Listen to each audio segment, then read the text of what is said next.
I was eating some Lucky Charms this week, reading the back of my Lucky Charms box. Back in the day, they would oftentimes there would be like a word jumble back there, or a maze, or where you had to find your way through the maze to the pot of gold or whatever.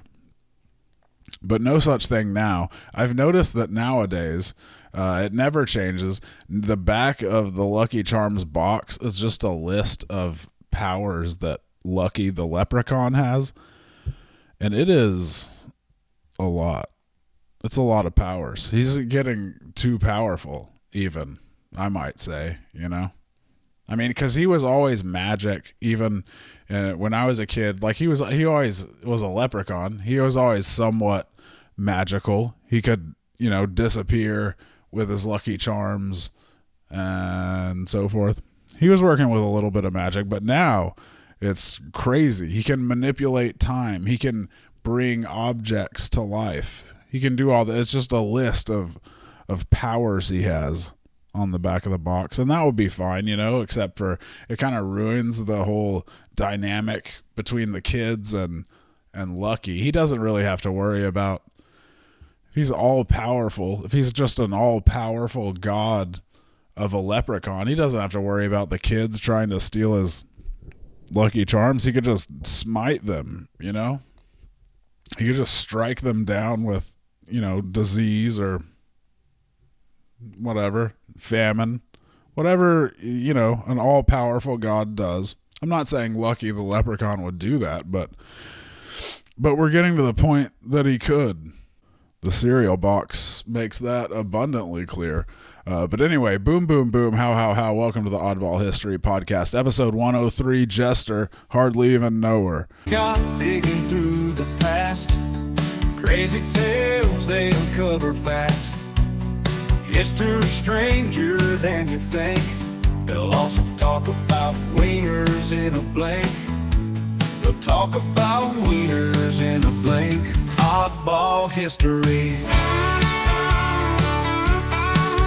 Jesters, jokers, fools, if they wore a big old fucking hat with bells on it, we're talking about them today on the Oddball History Podcast. This week's episode is presented by the brand new Stephen Tobolowsky Museum and Learning Center downtown here in beautiful downtown Dallas. The only museum in the state dedicated to beloved character actor and hometown hero Stephen Tobolowsky. You know him from Groundhog Day, Ned Ryerson. Remember that guy who gets punched in the face? That's that guy. You know him from Groundhog Day. You know him from Wild Hogs. You know him from the Mindy Project. It's Stephen Tobolowsky, y'all. I don't need to tell y'all about Stephen Tobolowsky. I haven't been there yet myself, but I hear it's just beautiful. Over an acre, a square acre of Stephen Tobolowsky-related memorabilia, interactive exhibits, all kinds of stuff. Fun for the whole family. Really mention this ad for a buy one get one free Tobolowsky dog down at the food court. But listen, I could go on about the Stephen Tobolowsky Museum and Learning Center downtown all day, so I'm just going to stop myself here and get into the Jesters. Jesters, everybody's talking about them, but what are they? Really a pretty obvious subject for this podcast, being a comic myself and doing a comedy podcast about history, and Jesters kind of being history's comedians. It's we were bound to get here eventually, is what I'm saying. Not surprisingly, when Jesters were a thing, they were pretty much universal. Every civilization had their version of the Jester. In ancient Rome, they were called Balatronus. The singular being Balatro. No one is sure where the word came from. It might have been a guy's name, and then there were like 20 other possible explanations. It was one of those.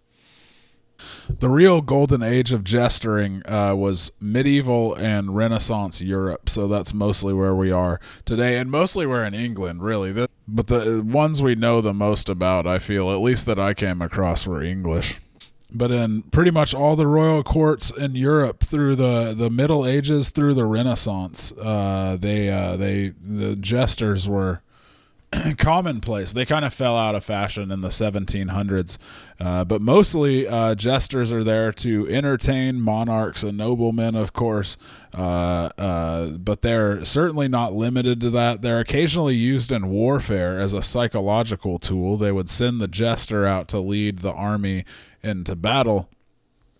It was like a big fuck you to the enemy. It was a big psychological.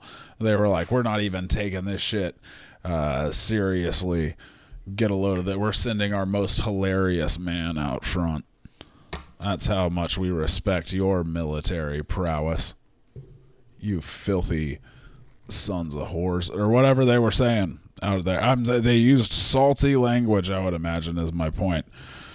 And it does seem like it would be a pretty effective strategy. You know what I mean?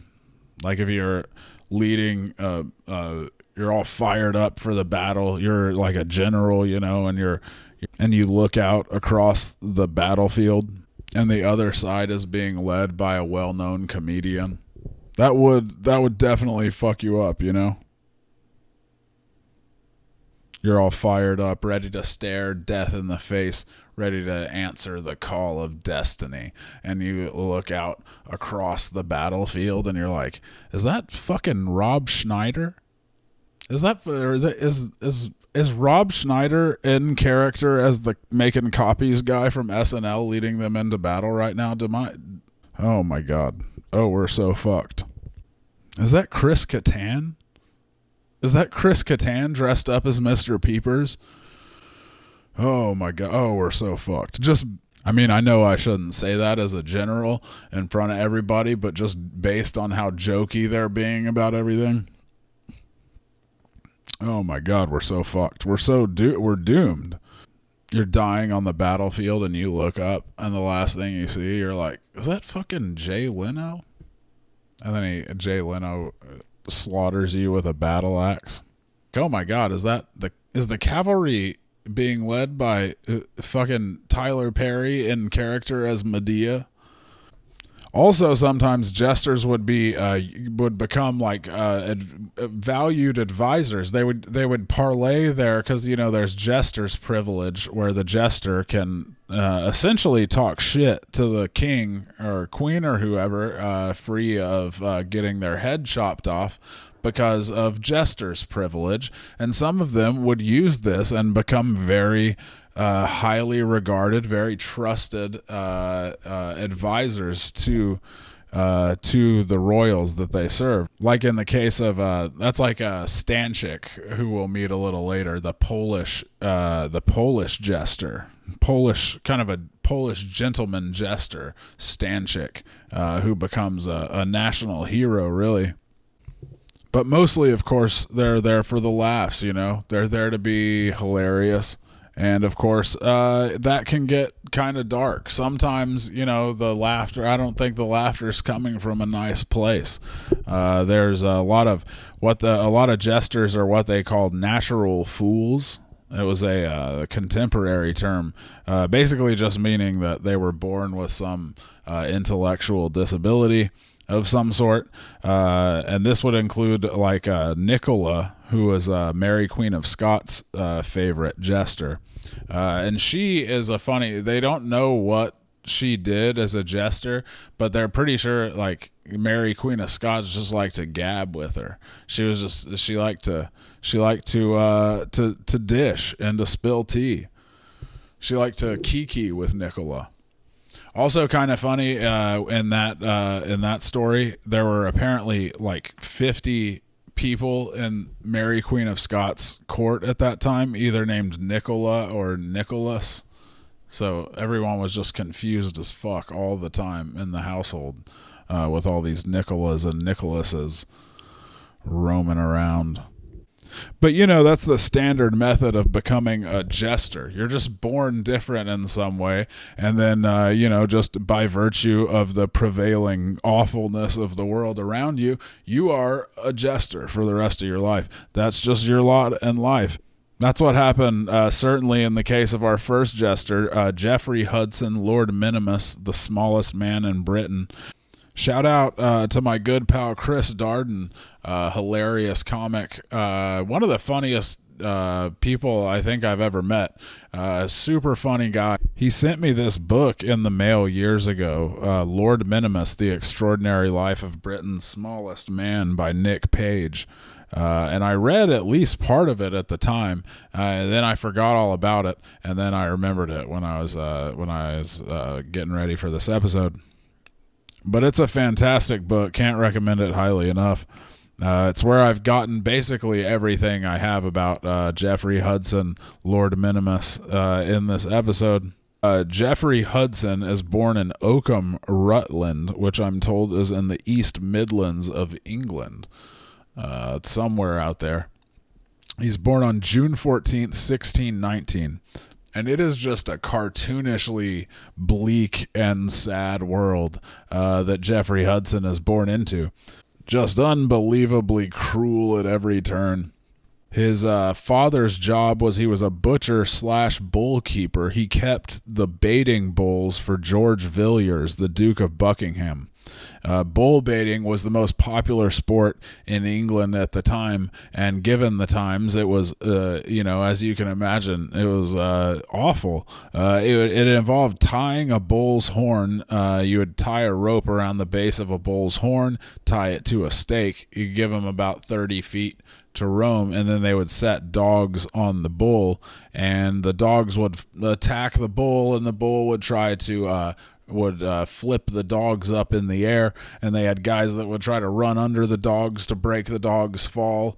It was just a blood sport. I imagine got real grisly real fast. It sounds like a really awful thing to watch, but of course it was the most popular thing in the world at the time. People couldn't get enough. So that's Geoffrey's dad. He's the keeper of the baiting bulls. Everybody else in his family is of average size, it should be noted. But it became apparent early on that Geoffrey was quite different. Of course, now everybody thinks he had a pituitary gland disorder that caused a growth hormone deficiency. But of course, they had no such explanation back then. Back then, among the possible reasons listed at the time for why he was so tiny was that during her pregnancy, his mother had choked on a gherkin pickle. That was the best explanation they had at the time, the gherkin pickle theory. But however it happened, whether it was gherkin or pituitary, whatever the cause, Geoffrey Hudson was super tiny. It was said that from the age of 7 to about 30, he stood either 18 or 19 inches tall. Then he hit a growth spurt around 30 and grew to 3 foot 9 inches. A spurt that he attributed to being forced to do manual labor for the first time in his life, having been sold into slavery in North Africa by Barbary pirates. But we'll get to that. That's a whole can of worms that we'll get into here in a little bit. In 1626, Hudson, at just 7 years old, again, guys, this is just a cartoonishly bleak world. Of course, you know where this is going. At 7 years old, he is taken from his home and presented by his dad's boss, George Villiers, Duke of Buckingham, to his wife, the Duchess of Buckingham, as a curiosity. She's like, I'll take him. She loves him. He moves into the big house with them as a curiosity. He's only there for a short time. Really quickly, the Duke and Duchess, they in turn think, you know who would love this is the king and his new young French wife. The king is married to I believe she was 15 years old at the time of her marriage. He's married to a 15-year-old Catholic French woman named Henrietta Maria, the new Queen Henrietta Maria, and King Charles I. They are in a new and mostly loveless marriage. So a few months later, just a few months after Geoffrey has moved into the Duke and Duchess's house, they hold a huge banquet for King Charles I and Queen Henrietta Maria of France in London. And at the end, they have an enormous pie brought out, carried by 2 footmen. The pie is enormous. The pie is 2 feet in diameter and 1 foot tall. They come in lugging this enormous pie, and they set it in front of the young Queen Henrietta Maria. And then the Duke of Buckingham, George Villiers, comes in, and he ceremonially he bows low to the Queen and then offers her a knife as if to cut the pie. And she is kind of taken aback. She's intrigued by all this because she's like, what? I'm supposed to cut a pie? Me, a queen? I'm supposed to fucking cut a pie right now like some kind of regular bitch? Okay, I'll play along, I guess. And she goes to cut the pie. She takes the knife and she raises the knife. And then at some kind of predetermined cue, a little hand bursts through the pie crust at first, and it's just a tiny hand, like a baby's hand almost, but maybe even smaller than a baby's hand. And the Queen is like fully in now. She's like, what is happening? And she peers in there into the pie that's just had a tiny fist punch through it, and then she sees a pair of eyes looking back at her, a pair of tiny eyes, and then out crawls little Geoffrey Hudson, the future as Lord Minimus, as he will come to be known. He is wearing a full suit of armor, which the Duke of Buckingham had made for him. The Queen loves him immediately. The rest is really history to that end. From Lord Minimus, The Extraordinary Life of Britain's Smallest Man by Nick Page, quote, he climbed out of the pie and stood shyly on the table in front of the Queen. Then, as if remembering the script, he started to march up and down, wave his flag, weaving around the gold plates, the ornate salt cellar, and the fine Venetian glassware, acknowledging the rapturous applause of the court. People are losing their fucking minds. They're like, this guy, hell yeah.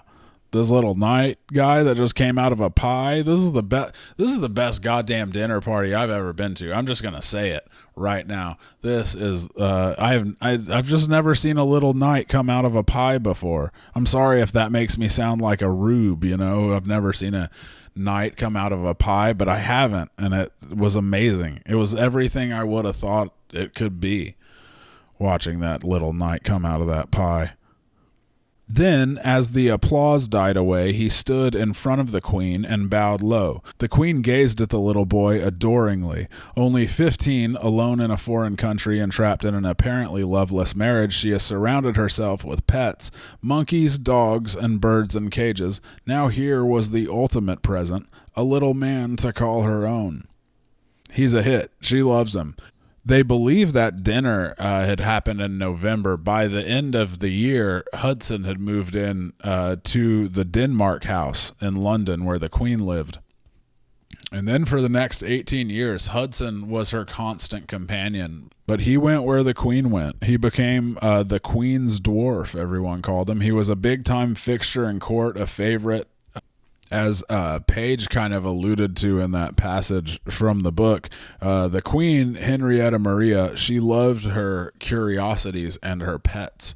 So when Hudson moves in, he joins a pair of dwarves already on the payroll, presumably not as tiny as Geoffrey Hudson himself, as well as a giant Welsh porter named William Evans. He was 7'6", and apparently this was a thing. I didn't really know this before then, but apparently the royal family back in those days, they always kept a giant as a porter.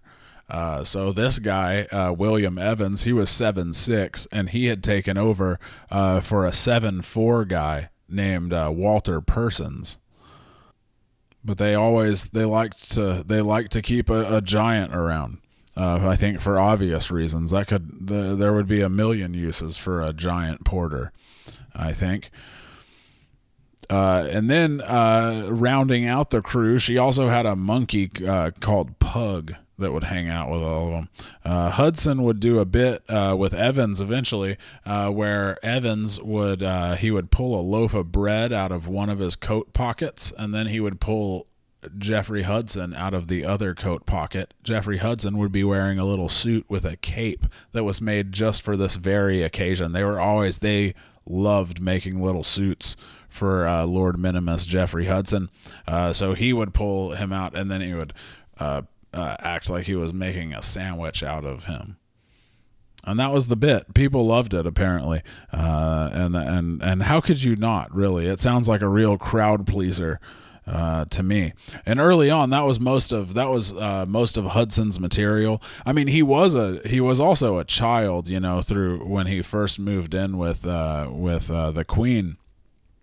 But then, as he grew, as he matured, he developed a sharp wit. He gets well educated. He gets basic schooling from a tutor at Denmark House, and then he would have learned French for sure. He was around. The Queen only knew a little bit of English, so he would have known French. And then he became like an accomplished writer. But above all, he learned just to be charming as all hell. People fawned over him, particularly the Queen. Poems are written about him. Some derisive, granted, but poems are written about him and paintings commissioned. There are a whole bunch of stories about the Queen kind of worrying over Jeffrey as Jeffrey gets in all kinds of scrapes, like related to his size. So a lot of them are probably made up, they think, but all the same, they entered the public record. Like they would be made up and fictional, but then they would be printed again as fact, so it would go down as part of the bio eventually. So maybe the most famous one of those, and they said in 1627 Jeffrey fell out a window at Denmark House, and quote, "The Queen took it so heavily that she attired not herself that day." She canceled her entire day. She called into work like, "Hey guys, I can't come in today. I can't do any Queen shit today. Yeah, my dwarf fell out the window." Y'all know how that goes. Honestly, probably won't be in tomorrow either. In another story, Jeffrey was washing his face in a wash basin, like a sink, and fell in and almost drowned. Her Majesty would not suffer him afterwards to have anything bigger than a coffee cup. But they think that one is made up because coffee had not reached England yet. Coffee wasn't a thing, so coffee cups weren't really a thing. So probably didn't happen. And then there's one where Jeffrey was walking along the banks of the Thames on a windy day, and he was lifted up by a gust of wind and would have been thrown into the Thames, but for an overgrown shrub that kind of caught him on his way down the Thames. And then they said after that, the Queen always made him wear leaden-heeled shoes on windy days. But they think that one is made up because it's very similar to a story about this poet who used to hang around Alexander the Great. And he was really tiny, so he kept lead in his pockets on windy days. They think it was just that story repurposed for a modern Lord Minimus crazed audience. In 1630, around the age of 10, Hudson was kidnapped by pirates for the first time in his life. He had been in France with the Queen, who was looking for a midwife, and on the return trip across the English Channel, he was one of a few members of the royal court, including the royal midwife, who were abducted by Dunkirk pirates. But they're all eventually released without incident, either because they weren't very important and the pirates were like, "I don't think we're going to get much from these guys," or they think it's more likely even that they were too important and they were like, we don't want to piss off the royal family by harming their midwife or favorite tiny jester man. So they just took all their jewels and shit that they were traveling with and sent them on their way. Hudson is only away from England for a couple days, but naturally, the Queen, Henrietta Maria, is sick with worry over the whole incident. And his return to court is hugely celebrated. She's greatly relieved to have her favorite little Jester back. His return to court is cause for great celebration. Henrietta Maria has another painting of him commissioned. This one, I think, is the one in the woods. Geoffrey in the Wood, I think it's called. But so he gets a new portrait, and this guy, William D'Avenant, writes a poem about his ordeal. It is not, it really makes light of the whole thing, and Geoffrey himself, it's not like a nice, it's not like a nice tribute to Geoffrey, as you can imagine. Really, it's basically just a series of jokes about how small Geoffrey is. Like when the pirates board the ship, he hides behind a candlestick. It's a lot of shit like that. He has one of the pirates call him a walking thumb at one point while accusing him of being a spy. He says, "This that appears to you a walking thumb may prove the general spy of Christendom." And then when the pirates realize he's not a spy, they send him away on the back of a dog. He's riding a dog, either a terrier or an Iceland shock. Then he gets thrown off the dog and he has to fight a turkey. You can imagine Geoffrey wasn't the biggest fan of this poem. I can imagine him listening and be like, man, fuck y'all.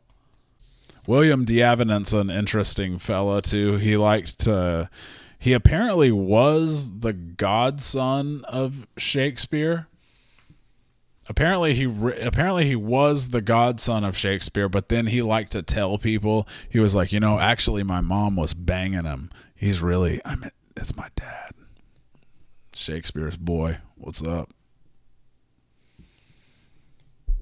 So everybody was like, that story does not make your mom sound good. And he's like, yeah, I know, right? But me, the bard, pretty much. The bard 2.0, right? That's me. I'm him. My mom nailed that guy.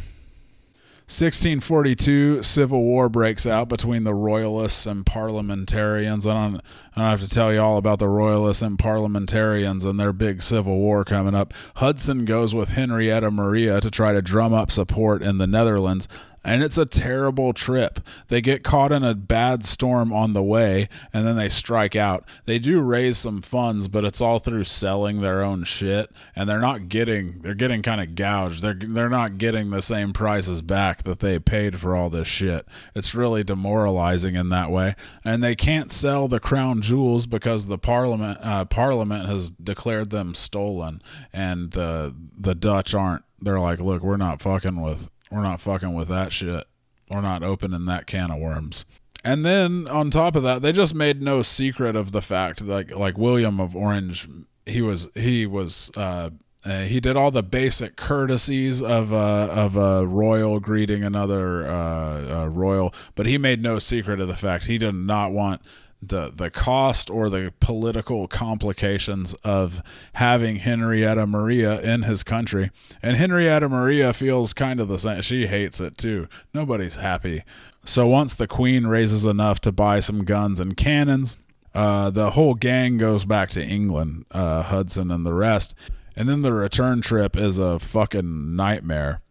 As Paige points out, Hudson had horrible luck at sea. Every time Geoffrey Hudson took to sea, he was fired upon once. He was always either taking fire, getting abducted, or nearly drowning and dying in a storm. It was always one of those. He never had like an enjoyable trip to sea, I don't think, one time in his life. So they get caught up in a bad storm. Several ships are lost, including one carrying a piece of the True Cross. That's unfortunate. And everyone in the convoy, literally everyone in the convoy thinks this is it. Everyone thinks they're fixing to die. Some of them do. They lose 3 or 4 ships, something like that in the fleet. But everyone thinks they're going to die. Everyone's being slammed into the walls and thrown to the floor as the ships are being tossed around. It's a mostly Catholic group, so everyone thinking they're definitely going to die, they need to confess before that happens. So there's a rush to the priests on board. They're like, we gotta confess. But the priests are just as sick and being slammed around by the storm and certain they're going to die as everyone else. So it's a real tough scene, you know. They're in no place to be listening to anybody's confession. They're worried about their own shit, you would imagine. It said enemies made peace. Everyone forgave everyone else for everything. Everyone was, really, really preparing to die. The only one who was not thinking they were going to die, it seems, is Henrietta Maria, the queen. Henrietta Maria seemed kind of amused by the whole thing. She told one of her ladies, "Queens of England are never drowned. Just doesn't happen. So chill out." Told all her ladies, go up to the deck, get some fresh air, and fucking chill. How about, all right? Her servants, of course, are still waiting on her, bringing her meals. Only now they're being slammed around as they go, so there's food flying everywhere as they do it. They're just being hurled to the floor.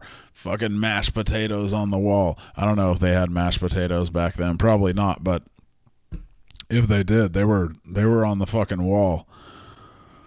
We know that much for sure. But again, this is a horrible storm. Even Henrietta Maria starts to worry eventually. She is said to have prayed that if they got through the storm, she would go to Our Lady of Lease and endow masses to be said in perpetuity. And God apparently said, "You got yourself a goddamn deal, Queen Henrietta Maria of France." And they make it back. They only make it back to... It was 9 days of pure hell, and then they just straggle back to Holland. 9 days of just being soaked and beaten to shit by the ocean. Everyone's possessions, everyone's shit is lost. Everyone's shit is lost at sea. No one's possessions made the trip. That includes like horses and carriages, all kinds of big shit. And everyone's clothes were so filthy and waterlogged from the trip over that they were burned. All of them. Everybody had to burn their clothes. And when they do finally arrive back in England, it is just fully on fire. It is that community gif we all know and love so much. Just full-on civil war. They join up with royalist forces, and Henrietta Maria makes Hudson a captain of horse. It is unknown if he actually saw any real combat. He may have rode with Prince Rupert, the head of the royalist cavalry. But if he did, we don't know specifics. But all the same, Hudson served in the Queen's army, and after that, he would style himself Captain Geoffrey Hudson. But the Civil War isn't going great. Henrietta Maria is running around dodging parliamentarians, just constantly on the run at this point. And she has some close calls. She has one time where she hid under a pile of rags and garbage until it was like 2 days. I think 3 days. I think she left on the third day. It was 2 days of her. There's a part in The Simpsons when Homer says that his plan is to hide under a pile of coats and hope it all works out. Henrietta Maria, she really did it. She hid under, the 17th century equivalent of a pile of coats, a pile of rags and garbage. But she hides for 2 days. On the third day, they're past, and she comes out. But that's how her life is at this point. She's running around, fucking having close shaves. Another time, she was fleeing. She was fleeing this whatever castle they were staying in at the time, and they're parliamentarians about. They're fixing to run up on her. She gets word. She takes off. She's moving fast, making her escape, and she realizes she left her dog back at the house. Doubles back, gets the dog, takes off again. Another close shave, but she makes it. Eventually, she makes it safely out of the country. She flees to France with a group of her favorite courtiers. Obviously, that includes Geoffrey. This is in 1643. The Queen moves into the Louvre at first. They move into some apartments at the Louvre, which was empty but still being used in its pre-revolutionary form as a palace.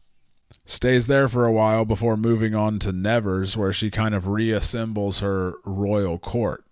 She kind of it had been kind of thinned out as they were running around, but once she gets to Nevers, she kind of settles down. She kind of reassembles her royal court. Lord Minimus, Geoffrey Hudson, is of course a big part of that, but he's also he's not the same old Geoffrey Hudson the boy that was known back in court in London at the Denmark House. He has now he's seen some shit. He's been in battle. He's been abducted by pirates, and he is basically sick of taking shit. He announces to everybody, next person that says some shit to me about my size is getting shot. Of course, this is not received with the seriousness that Geoffrey intended. One guy, the brother of William Crofts, the Queen's master of horse and the leader of her lifeguard, history did not catch the guy's name straight out, which I think is hilarious because he's kind of a dick. Page in the book did some digging, and through the process of elimination, he found out that the guy's name was Charles. It was Charles Crofts. But again, history did not actually catch his name. They always just said the brother of William Crofts. They just called him Crofts, which again is funny because the guy seems like a dick. Nobody knows what his insult was. What was the insult that spurred Geoffrey Hudson to issue the challenge? But the point is, he was insulted. Geoffrey Hudson says, throws down the gauntlet, says, "We're fucking dueling." And the guy, again, thinking, this is so hilarious. I have the best idea. He shows up on the day of the duel with a squirt, the 17th century equivalent of a water gun, like a water pistol. He's like, ha ha ha, because he's tiny. A squirt, everybody's laughing. The mood of the day at the duel in the park that's around the where they're staying in Nevers, everybody's having a fantastic time. Everyone thinks this is the funniest day ever. Oh my God, what a good time. At some point, Crofts must have looked across and seen Geoffrey Hudson, Lord Minimus, standing there, very much not laughing, very much not holding a fake gun. He's holding a real gun, and he looks real serious. At some point, Crofts realizes, I should probably, I guess, get a gun. Do I need a gun? And everyone's like, yeah, I think it looks like you might need a gun. And so they find the guy a pistol. They find him a horse. They're dueling on horseback. That was the nature of the duel. They were going to ride at each other, take their shots. That was how they were going to duel.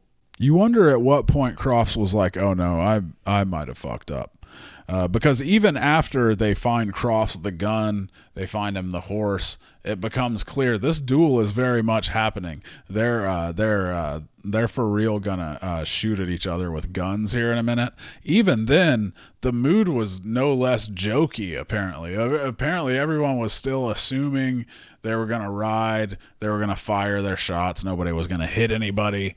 And it would all be hilarious, and we can all go back to the castle and get hammered. That's all they were doing at this time, apparently. They were, because they were on the run, they were in exile, so they're like, I guess another day of getting shithoused and hanging around in our castle.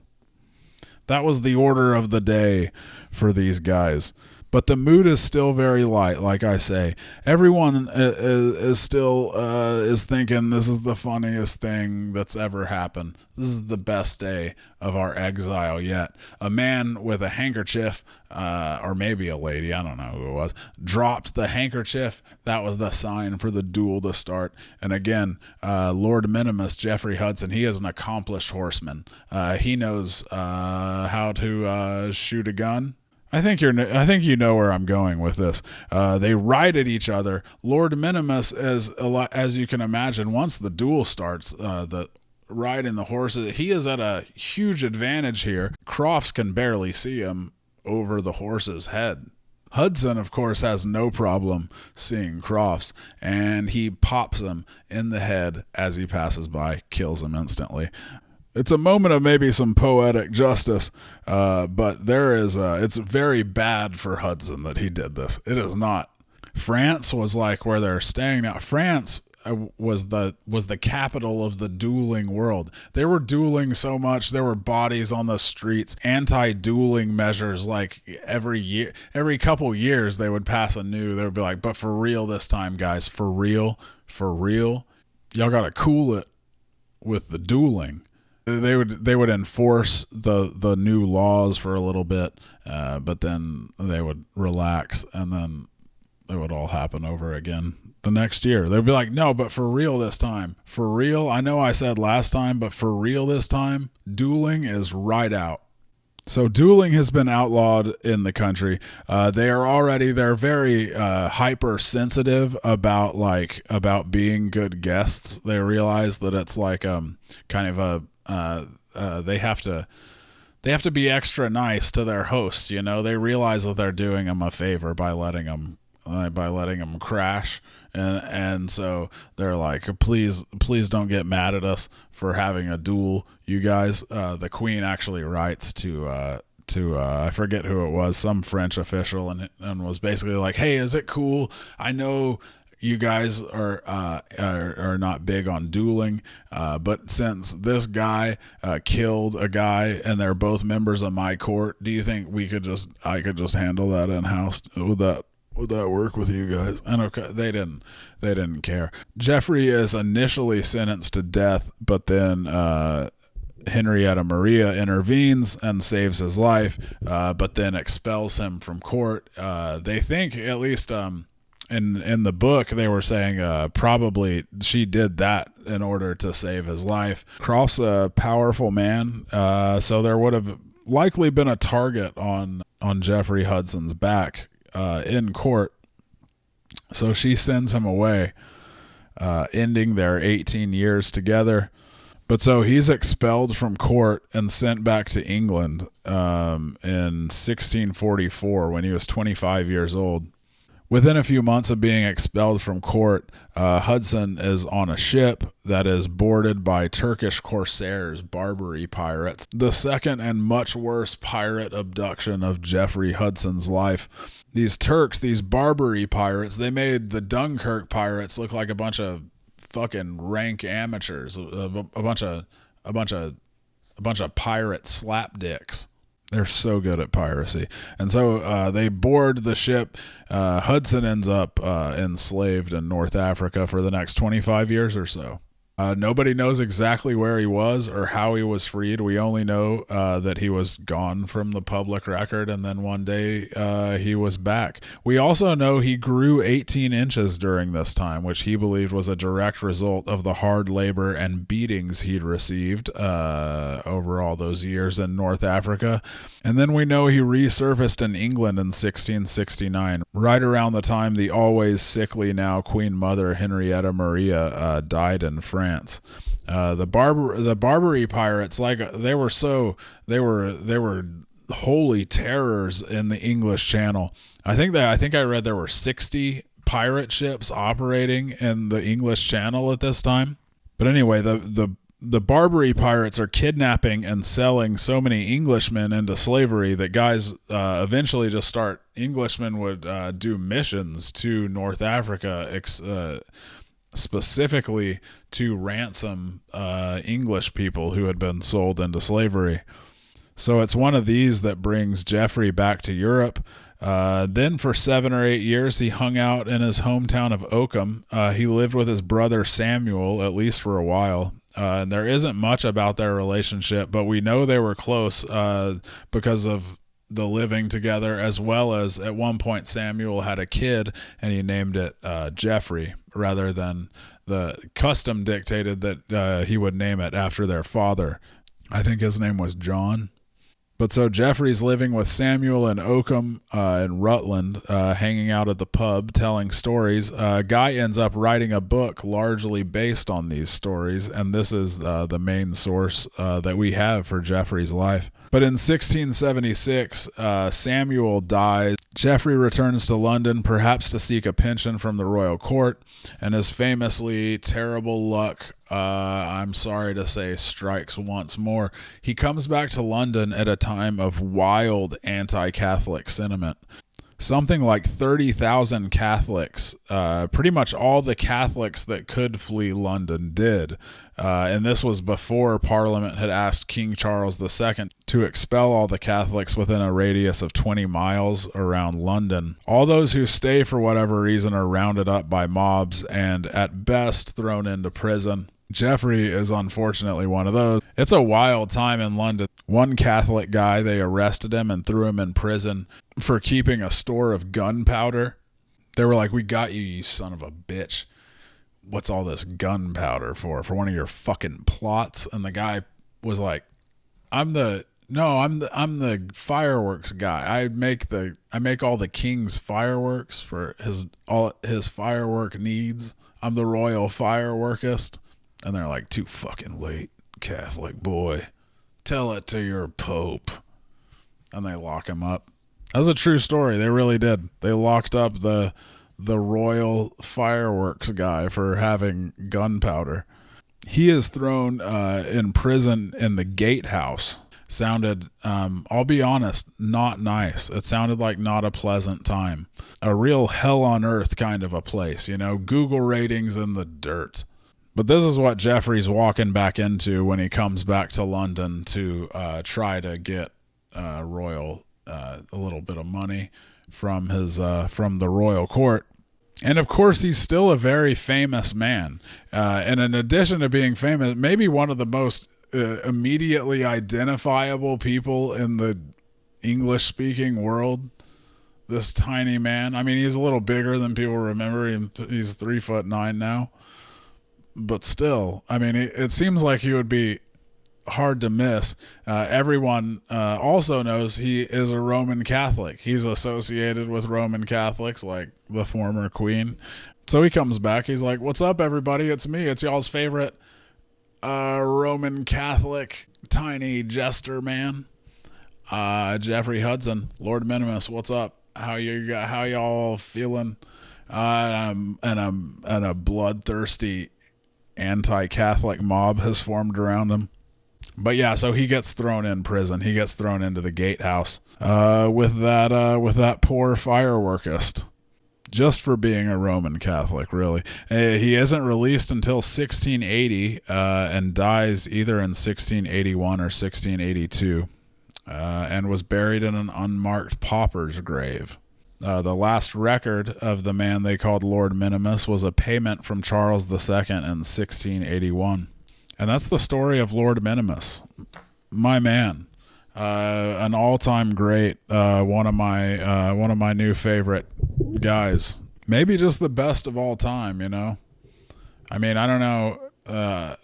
Again, we don't have a whole lot of specifics on like these jesters' acts, like what their actual material was in a lot of cases, but I don't know if any of them are topping the old Evans and Hudson making a sandwich out of a tiny man, a giant making a sandwich out of a tiny man act. I mean, nothing's beating that. You don't want to follow that at the old open mic night, I'll tell you that right now. Some of the other great jesters in history, we got Perceo of Heidelberg. His name was Clemens Pankert, or possibly Giovanni Clementi. I love this when this happens in history. They'll be like, his name was either Jim Wright or Zebulon Coxworth. Those are two really different names. How are those the two it's between? But his name was either Giovanni Clementi or Clemens Pankert. Nobody's sure. But he gets famous under the name Perceo of Heidelberg in the 1700s. He served as a court jester and a court dwarf for Elector Palatine Charles III Philip in Heidelberg, where in addition to serving as jester, he was the custodian of the Great Heidelberg Tun, the famously huge wine cask at Heidelberg Castle, which held something like 220,000 gallons of wine, and which was made of 130 oak trees. And this arrangement in itself was kind of a bit that everyone enjoyed. Everybody agreed it was hilarious that such a small man was in charge of such an enormous wine cask. And then on top of that, there was another level to the joke, because Perceo was a legendary drunk. He drank his ass off. He's on record as having drank, get a load of this shit, a little bit of gesturing by the numbers here. Perceo, he would regularly drink 5 to 8 gallons of wine every day. Also, his name actually comes from perché no, the Italian for why not, which is what Perceo would always say when you would ask him if he wanted more wine. So that was the other level to the joke. It was funny that the guy in charge of all the wine had alcoholism. And it worked on 2 levels. Then we got Chico, Chicot, going back a couple centuries to the court of Henry III and Henry IV in France in the mid-1500s. There was a jester named Chico who was known for addressing the king without formality and also being kind of a warrior jester. He had a military background before becoming a jester, not really typical in the gesturing world. He had a military background, and then in addition to gesturing, he was allowed to carry a rapier, which he got really good with. Chico would also regularly fight in wars, like we were saying at the beginning. They would send out a jester in wartime. Chico, in fact, at one point captured a count with the Catholic League. They were in a war with the Catholic League, and the count surrendered to him. And then the guy has a complete meltdown when he realizes he just surrendered to a well-known jester. The guy's like, oh, fuck. Oh, I'm never going to hear the end of this. Oh, my God, I'm so ashamed. And Chico, though, he's cool. He lets the guy go, and then he ends up dying of his own wounds that he suffered in the battle. Then there's Archibald Archie Armstrong. This was Mary Queen of Scots' son, James VI. This was his jester. He was one of the all-time greats, Archibald Armstrong. He was first known as a highly talented sheep thief. That was how he first got famous, was as a sheep thief. And then he transitioned to gesturing. And then he got too big for his britches, insulted the wrong person, or just simply became too influential in court, and got banished. Then became an unscrupulous moneylender. Classic career arc. But in his years as jester, he made an enemy first of George Villiers, Duke of Buckingham. Remember that guy? The Geoffrey Hudson's dad's boss? That was his first enemy, George Villiers. George Villiers once threatened to have Archie Armstrong hanged for mocking the failure of the Spanish Armada to the Spanish. Buckingham threatens to have him hanged, and Archie replies that, quote, dukes had often been hanged for insolence, but never fools for talking. He's got you there, Buckingham, you son of a bitch. Archie outlives the Duke of Buckingham. He died in 1628, and then his number one target becomes this guy, William Laud, a bishop in the Church of England. Archie Armstrong was always ripping on William Laud. He was only about 5 feet tall, and Armstrong never let him forget it. He once said, great praise be given to God and little laud to the devil, which is pretty good. To the devil back then, that was serious. That was the kind of thing. Old women would put their hands over their children's ears if they heard you talking like that. It was a serious thing to say, and yet couched in a harmless toast. One can only imagine how furious William Laud was. He's got to be burning up inside. Like, motherfucker, I hate that guy so much. Archie Armstrong. And then he goes too far. Archie Armstrong in his mocking of William Laud. The insult that did it came in the form of a taunt about the outbreak of the rebellion in Scotland in 1637. Armstrong saw Laud on his way to Whitechapel for council meetings, and he loudly asked, "Who's fool now? Does not your grace hear the news from Stirling about the liturgy?" Seems a little wordy to me, but apparently it registered as a devastating insult because Laud went and told on Armstrong immediately to the powers that be. He was like, this time he's gone too far. And this time they actually agree. That very day he is sentenced, quote, to have his coat pulled over his head and be discharged the king's service and banished the king's court. Then he becomes, like I said, a dishonest moneylender for a while, and then retires to an estate in Arthurette in Cumberland, where he died in 1672. Another great jester, Will Sommers. Will Sommers was King Henry VIII's guy. King Henry VIII of England, you know the one with all the dead wives and the gout, that guy. But so Will Sommers was, again, language of the time, a natural fool. He had been presented to the king at Greenwich in 1525, but he's first mentioned in royal accounts in 1535. But whenever it was, when Sommers came along, became Henry VIII's favorite. He never left his side after that. It was said late in life, when Henry VIII was dealing with debilitating leg pain, that Sommers was the only one who could lift his spirits. He was also appreciated by Thomas Cromwell for making jokes about wasteful spending. Cromwell, as Henry's chief minister, was kind of the Lane Price of their whole operation. He was always worried about the dollars and the cents. So whenever Sommers would mock the wasteful spending going on at court, Cromwell loved that shit. He would say, hold up, let him cook. I love this guy. He becomes a fixture in court, one of the main characters. One time he humiliated the royal juggler by walking in the middle of his act carrying a piece of bread and some milk. Just ruins this guy's act. Apparently the guy's juggling, and Will Sommers walks in with some bread and some milk and loudly asks the king if he has a spoon. The king says he has none, and the juggler snaps at Sommers, just use your hands. Oh my God, I'm trying to fucking do a thing here. I'm royal juggler over here, all right? So Will bursts into song. Will sings, "This bit, Harry, I give to thee, and this next bit must serve for me, both which I'll eat apace. This bit, madam, unto you, and this bit I myself eat now, and the rest upon thy face." And then he throws the milk in the juggler's face and runs out.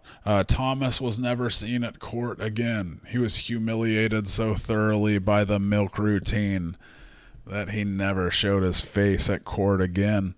Sommers did almost go too far once, as much as Henry VIII loved him. One time he was having a little bit too much fun, and Sir Nicholas Carew, later famous for being executed for his role in the Exeter plot, in 1535, they're all palling around, hanging out, goofing off, and he dared Sommers to call Queen Anne, quote, a ribald, and Princess Elizabeth, quote, a bastard. And presumably before he could answer, Henry VIII was like, I will kill you myself if you do either of those things. And Will Sommers is like, honestly, all right.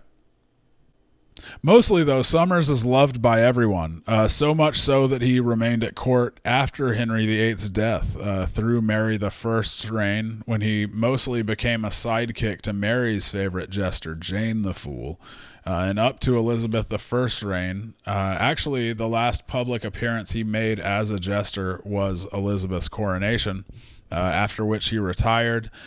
He died in 1560 in Shoreditch, leaving a considerable legacy. It was said he was the only man who could make Mary I, a.k.a. Bloody Mary, laugh, aside from the writer John Heywood. inventor of the phrases "all's well that ends well," "beggars can't be choosers," and "Rome wasn't built in a day." So, pretty good company.